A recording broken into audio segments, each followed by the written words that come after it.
Hey guys, so today I'm gonna be making Slayyy beats. Okay, I just wasted half of my phone talking on the phone with my bestie Yara. My neck is broken.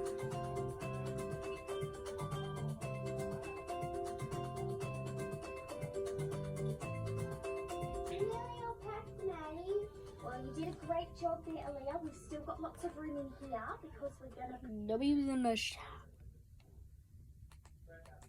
And right now I'm making clay beads.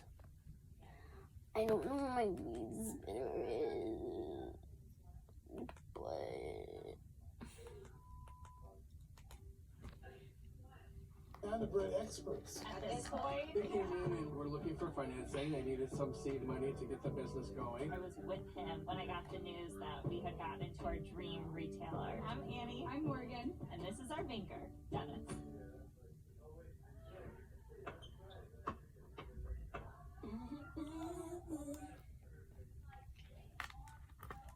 okay, right now I'm working on it. We gotta make. Hi, I'm Clara from Plain After Dirt. this one, I we was gotta just make living 10 the more. most boring life ever until a stranger at my door changed my fate. Before I continue, please like and subscribe. I lived with my single dad in the countryside. I never knew my mom because she left when I was a baby. And even though dad fed and clothed me, he was always too busy to ever hang out or do anything fun with me. Like on my 6th birthday, I begged dad to throw me a bowling party, and he said yes. Though on the day of the party, all he did was put 8 bowling pins in our freaking driveway. Ugh, it was so embarrassing. Oh, and did I mention we all had to share one balloon? But that lame party was just the tip of the iceberg. No, the real issue was that Dad and I just had nothing in common. Like, I loved mushrooms, and he was allergic to them, so we could never have mushroom soup. But he loved hot dogs, and I hated them with a passion. So he was pissed that we could never have them for lunch. We couldn't even agree on pasta shapes. I mean, why would anyone like macaroni? They look like short, fat slugs. I wanted spaghetti, and his idea of a fun Saturday night was watching the news and screaming at the TV, while I wanted to go watch a game or attend a concert. Dad was always telling me I was like a hyperactive toddler, which I thought was better than being a couch potato. So yeah, when I wasn't at school or hanging out with friends, I was stuck feeling as bored as ever. Then one day in 11th grade, we got a strange visitor. May I come in?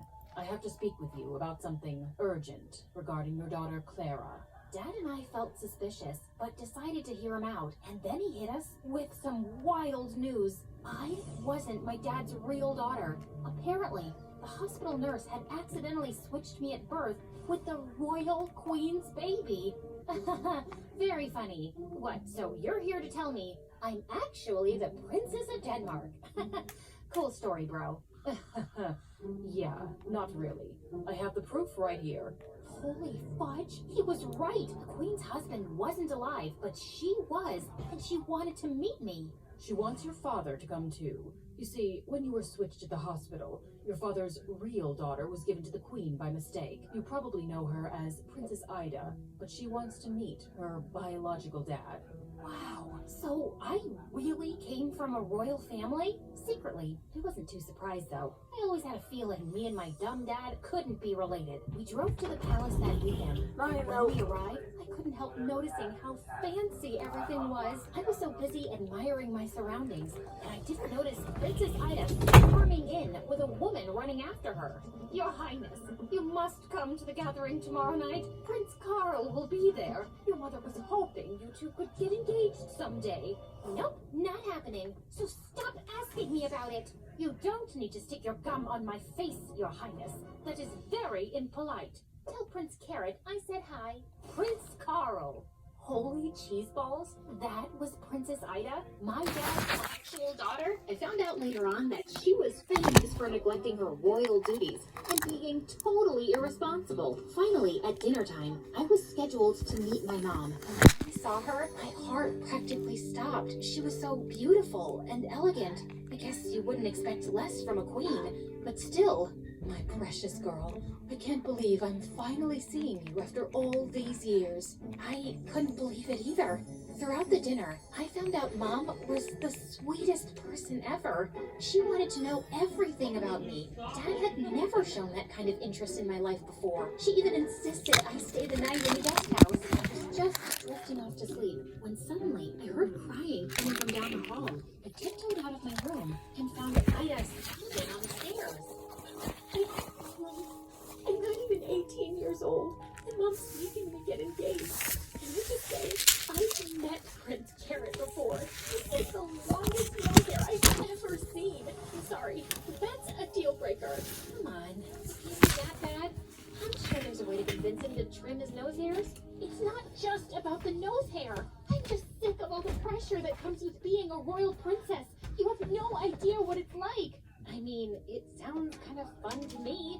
Don't scream at me, man. It's just that I have the most boring life ever. And just then, I had a brilliant idea. Maybe somehow, Ida and I could switch lives. I'd tell Dad that I wanted to learn more about where I came from and bond with my mom. And Ida could ask Mom for some time off so she could bond with Dad. I pitched my plan to Ida right then, but she wasn't satisfied. We could do that for a while, but what if you picked Mom to give you the throne inheritance instead of me? That way, we'll both be happy. I'll get less responsibility, and you'll have a crazier, more exciting life. Are you kidding? I am so in. So the next morning, Ida and I convinced our parents to let us switch homes for a few months so each of us could bond with our biological parents. Wink, wink. Mom was excited, though, to teach me about royal life. It was Dad who would have trouble accommodating his work schedule so he could get to know his daughter. I moved into the palace soon, and everything was amazing. I adored Mom. I loved living a princess's life, and Ida told me over the phone she was feeling more relaxed. The only thing was, I was having some issues adjusting to royal life.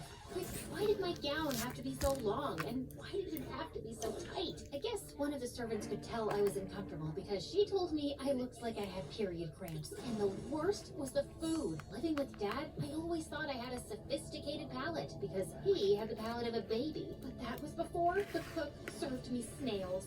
Go on, taste the escargot. I want to see the joy on your face when you taste how delicious they are. Mmm, delicious indeed. Have you seen that wall over there? One day, I was taking a walk in the garden when I suddenly tripped over a sharp rock and fell down hard. Are you all right, miss? I looked up to see a guy my age kneeling over me, and I couldn't help notice how handsome he was. Yeah, just a clumsy fall. I'm really scraped up, though. He pulled me up gently, and when we made eye contact, I felt my heart go wild. The guy said he'd get me some herbal treatment, and when he returned, he started tending to my wounds. I found out his name was Stefan, and he was the gardener's son. Oh, thank God. You're just some poor servant. I mean, it's just been a little difficult being around all these royal snobs. No offense. Okay. Well, what are you doing here in the palace anyway? I told Stefan everything that had happened in the past couple of weeks and the whole biological parent-daughter mix-up. So, now that I know you're royalty, does that mean I have to start bowing at your feet? He smiled at me, and I felt myself blush. From that day on, I started visiting Stefan every day when I was and helped him in the garden. Bye.